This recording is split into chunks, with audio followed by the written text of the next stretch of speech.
Chapter 7. The Grumbles.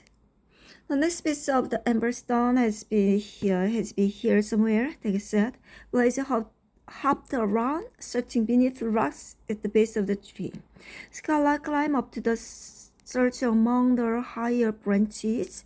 They flew overhead, searching the highest branches. Suddenly, something caught Tag's attention. He could hear a lower buzzing sound near his ear. He shook his head, but the sound continued. Tag slipped to the ground and hooted at his friends. Scarlet scrambled down the tree trunk. Blaze hopped over, tittling her head to one side. Tag held his wing to his ear. "Do you hear that?" The friends listened carefully.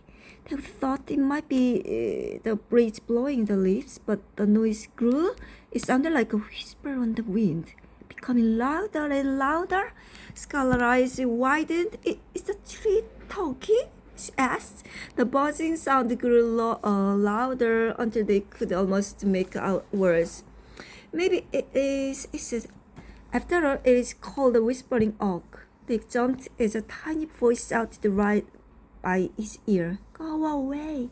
The same thing must have happened to Scarlet and Blaze too, because they both jumped at the same time. "Who's there?" Scarlet cried, pulling back an acorn in a slingshot. Tag felt something burst past his face to land on a branch. He flew closer to see a small bee sitting on the branch. He was waving one of the legs at him. The branch moved. He saw another bee. They couldn't believe he hadn't noticed it before. The tree wasn't covered in leaves after all. It was covered in bees. But these were not normal bees. They are striped dark green and brown, and they had long, sharp stingers. "What are you?" they asked. "It might be thunder species," Scarlet whispered. "We are not species," a small bee shouted. "We are grumble bees. Now get away from our tree." But Scarlet protested. The grumble bees buzzed louder. One by one, they flew from the branches until the oak tree was bare. They swirled in the air like a green and brown storm cloud. "Peep!" Blaze called out to get the grumble bees' attention. They only buzzed louder. "Careful!" Scarlet warned. "They might be sting." As the bees swarmed around Tag's head, he couldn't hear hundreds of tiny voices shouting at the same time. They were all yelling over one another, so the voices didn't make sense. "I can't understand what you are saying," they shouted at the grumblebees. The grumblebees stopped shouting. They hovered in the air.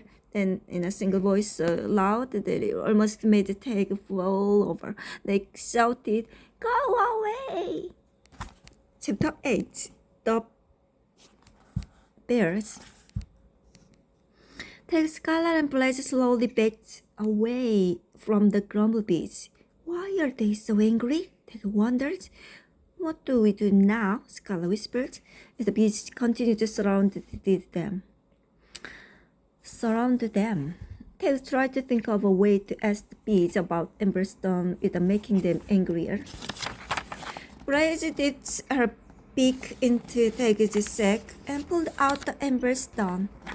She held it high in the air so that the bees could see it. The buzzing stopped. Tag smiled at Blaze. "We are searching for a stone that looks like this," Tag told the bees. "Have you seen it?" One of the bees flew closer, examining the stone. Then it returned to the swarm. The bees buzzed and buzzed. Finally, the small bee flew back to hover in front of Tag. "Where did you find that?" the grumblebee asked. "Blaze found the first piece on Fire Island," Tag said. "She's the last Firehalk." The bees buzzed loudly. They heard this. "You found the second piece in the crystal caverns," Scarlet added. "And then our two pieces joined together." "What do you want with the Emberstone?" the grumblebee asked. "We want to use it to stop Thorn and Shadow from destroying Parodea," Tag said. "But we need all the pieces of Emberstone so that it's powerful enough to defeat Thorn." "We used to have a piece of it," the grumblebee told Tag. but we don't anymore. Peg looked around sadly. If we don't find all pieces, they thought, we'll never stop fun and we'll never save Parodia. Our home was once beautiful land, filled with color and lights. We said, we were guarding the stone. Then thorns and the shadow, and everything turned to dust. The bee went on. We only survived because the light of Emberstone scared the shadow away. Scarlet guessed, but if yours don't scare Dawn away, when did he steal it? She asked. The grumble bees shook their heads. He didn't. Peg let out a sigh of relief. So where is it now? He asked. Grumble bees started to buzz angrily again.